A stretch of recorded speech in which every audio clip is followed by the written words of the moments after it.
Korinto 15:58 nga ang mga magbadasigon kamo dili matarog o magmakugihon magadagayaon sa bulaton sa Ginoo sa atong nahibaw-an nga atong mga paghago dili masayang di atubangan sa Ginoo mo nang magampo ta sa Ginoo sa kini ka risgo nga butang nato kay dili madali ug ta maghago budget tag panahon budget ta og mga oras nga bisan pa og kanang gitawag nato nga lison pa ang imata kapoy imata pero ang tuso natong lawas kay gibansay nato sa kagalingon o ingong pa nga kita mga atleta ta ingong pa diha mga sundalo dito ta ni Kristo ikanta pa to ganina nga mga sundalo ni Kristo makigsunan ng mga sundalo doon na nay pagbansay doon na nay pagdisiplina sa kagalingon sundalo sa Pilipinas grabe nang ilang makigsunan mag-training na sila magpas-anandaan sila og mga yung pa sa likod og mga 15 kilos nga kabugaton o sa kung nahibaluan 15 kilos kabugaton bisag sila magnakaw mag-training na sila pirmi gabugat diri sa luyok nga ilang na daan ang gibansay aron nga panahon nga nasa gibubat sila kay na ilang bayon na ilang armas na ilang mga unsang ipadalhon diri sa pampabahon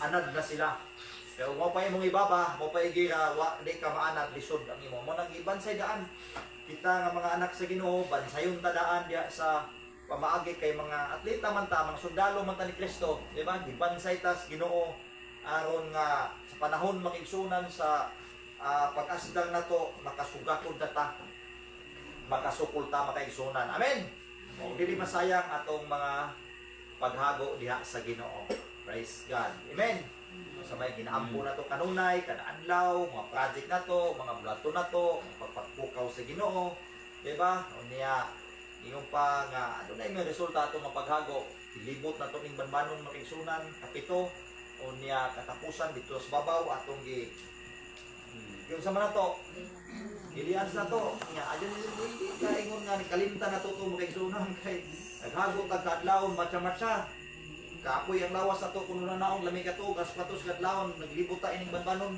para lamang sa dili atong pagalingon para sa buluaton sa Ginoo ug resulta man gayud na amen bata nya kamo nay mag-judge ana og resulta bagwa kay naang gyud resulta ang buluaton nato makaigsunan malas 4 kadlawon hagot tag ampo diha sa Ginoo bisag lami ka to pero naay resulta ana basta maghagot ta nangandoy tag kalag nangandoy ta og unsa ka kandiya unya di ta mo sakripisyo di pud na pwede gusto ta mabago sa tong kinabuhi unya wa tay paghago wa tay pagampo di gyud ta mausab magsalig tag wali magmayan tag nindot nga wali pero atong kasing-kasing atong kinabuhi way disiplina way panahon sa pakigsulti sa Ginoo way kabag-uhan may tabo sa atong kinabuhi mo nang diri sa 1 Tesalonica versikulo 2 kapitulo 13 therefore we never stop thanking God that when you receive His message from us muna nga dili ta sa walay hunong kami magapasalamat way hunong amo pagpasalamat diha sa Ginoo nga sadtang nadawat namo ang mensahe sa Dios amen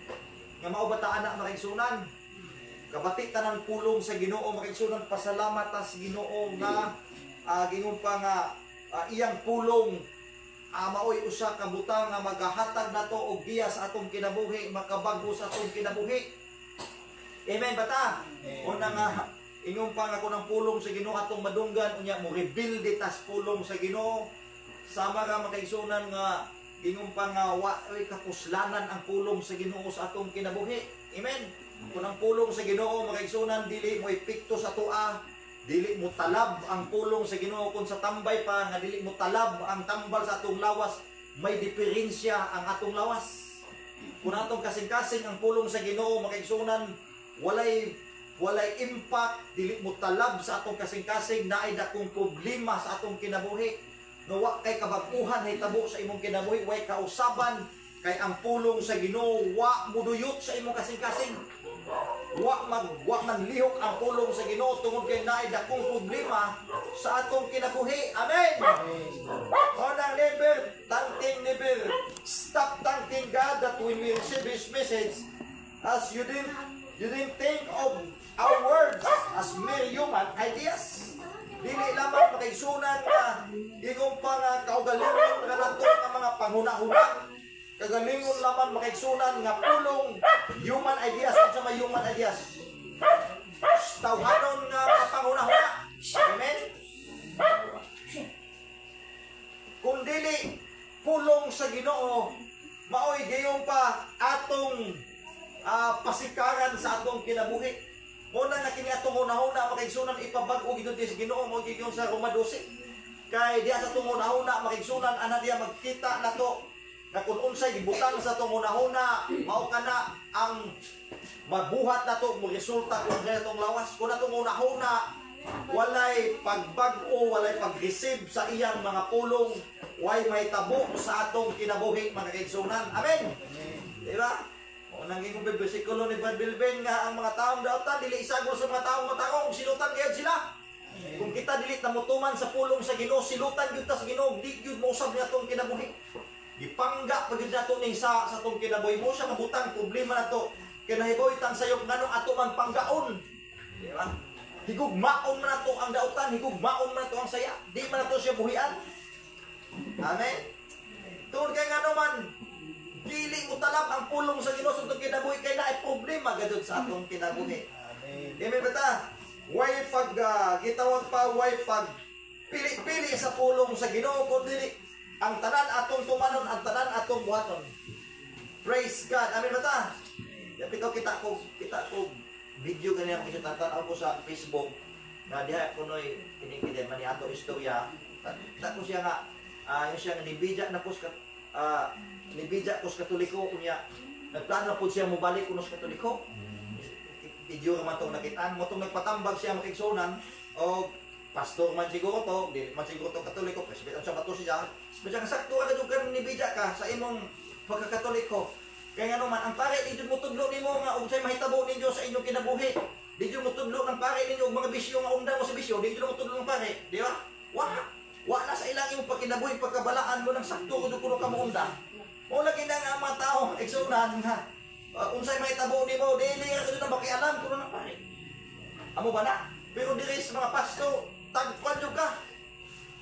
Tagdon jud ka, amen ba ta? Tandukon gyud nang atong kinabuhi, makigsunan kay panlangit man ikato Manang dito, libre man sila, mga na nga, okay sila dito. Amin ba ta? Hindi man sila gusto, wala sila kasabot kung sa pagkinabuhay panlangit. Amin ba ta na? So, mga na nga, you accept what we said as very words of God, which of course it is, and its the word continues to work you who believe. Sa dunan ka anak. Nga sa diha kay kita magapadayon diha sa buhat, pagpamati sa pulong sa Ginoo. Ang pulong sa Ginoo magpadayon sa pagpamuhat nga mapadayonon sa atong kinabuhi samtang tamutuo ta sa pulong sa Dios. Amen ba ta? Muna nga kining pagtuo nato diha sa pulong sa Ginoo nga kung nitalab ang pulong sa Ginoo sa atong kinabuhi, dihinay gibag-o ta sa Ginoo. Amen. Mapud na kung doon na kay sakit, mag-inom kang tambal, italab ang tambal sa imong giinom, makabaton kag kaayuhan. Amen? Muna nga simple yun yung Christian makaigsunan. Muna kung mangandoy yun tag matong langit, uhaton yun na to makaigsunan ang mga butang diya sa pulong sa Ginoo nga na-receive na to ang pulong sa Dios, pabuhion yun niya to ni sa tong kinabuhi. Nga ado na yung impact sa atong kaugalingon makaigsunan. Doon na yung anay nga Gitawag pa nato makaigsunan nga pagbuhat sa mga butang ang puputon sa Ginoo dili human ideas, dili atong kagustuhan. Mao na nga kining pag-alagad nato sa Ginoo dili atong gusto may matuman, kun dili ang imong pagbuot Ginoo may matuman dili ang ako.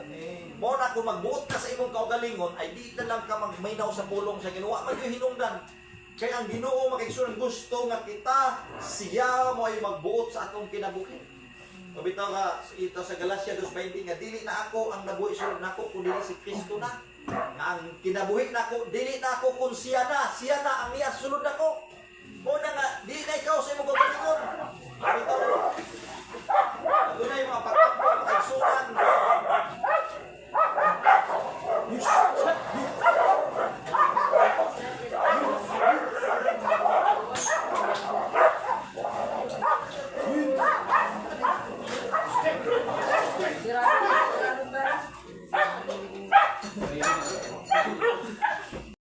Mura yung ero. Lawan ang ero makaigsunan nga kanang ero nga isa ka buok magpaidagan na siya, di ba? Kita mo sa kasada. Magpaidagan na siya makaigsunan o ang tanan mga ero nga makita sa usa ka ero nga mag-unag dagan, di ba mo hagungos siya dagan, nga wa siya kabayo nganong itong hidagan. Musunod naman na sila makaigsunan sa wa sila ilungdan nganong paidagan na to. Gokdon po nila paidagan po. Di ba kamatay mo na kinayang ero? Oh. Magitapok sila paghaguro sa isa, hugot po tanan, sunod po ng tanan. Amen? So sa may mga implementasyon na to na makita na to makigsunan nga mga kinaklase nga kinaida makigsunan. Amen? Nga usahay mudagan ta nga way tumong. Ang iro na to makigsunan. Nidagan siya way tumong, uban po nakita nagpaidagan po naman gisunod bigukod nga way. Sa paidagan mo dagat po naman sila gisunod po naman nila sa way nungdan. Una nga, kita kong mga lagad tas Ginoo mga igsunan naatay tumong. Ano mata? Nagyud kay tumong nga makadto tag langit. Naatay tumong dito ingon nga basta-basta ka lamang ta mag-uban-uban, basta lamang ta magmamati ng pulong sa Ginoo. Unya dili nato ibutang sa atong kasing-kasing nga sugto nato ang pulong sa Ginoo. Amen bata? Kinahanglan nga God receive His message from us. You didn't think that your words is mere human ideas. Kinahanglan nga mo lihok yun kini sa atong kinabuhi makigsunan dunay gitay tumong ngano nga nangalagad tas Ginoo nganong dunay tay mga pagtuon sa Biblia nganong dunay mga pagbadlong sa pulong sa Ginoo kay akong kitangtan mamatarong gyud tatubangan sa Ginoo.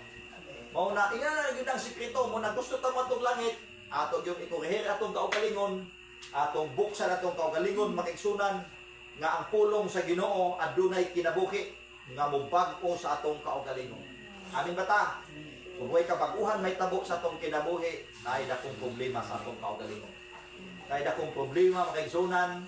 Ay ngayon pa sa bersikulo ni Balilio 6:59 ang kamot sa Ginoo dili bubo o dili taas siya nga muluwas niya atong ingon pa makaigsunan, muluwas niya atong mga taong makasala. Pero kung sumpayon nimo na sa dos, nagaingon diha nga ang Ginoo iyang gilingew ang iyang idulongog wa siya di siya ganahan mamati sa mga tawo mga pag-ampo nga makasasala. Bot pasabot nga sa atong kinabuhi makigsunan ang alagad tas Ginoo na isa atong gitapigan sangpita Ginoo dili pamati ang Dios ato. Amen. Mao na nga sa kita nga mga taong matarong makigsunan mo bitaw gitawag tag mga taong matarong dako kahimuan atong mga pag-ampo kay matarong tatubangan sa Ginoo. Amen. Mga mataong matarong. Isa man ang mga taong matarong, kanang mga taong gibag-o sa Ginoo tinukay lang kinabuhi. Nagkinabuhi sila sa pulong sa Ginoo. Mao ni taong mga matarong, pero giya ta magkinabuhi sa pulong sa Ginoo. Dili ta matarong atubangan sa Dios. Ang Ginoo magapalangin, ning balik sa MC panahon. Praise God. Praise God. O ang tanan na kasabot, amen. Amen.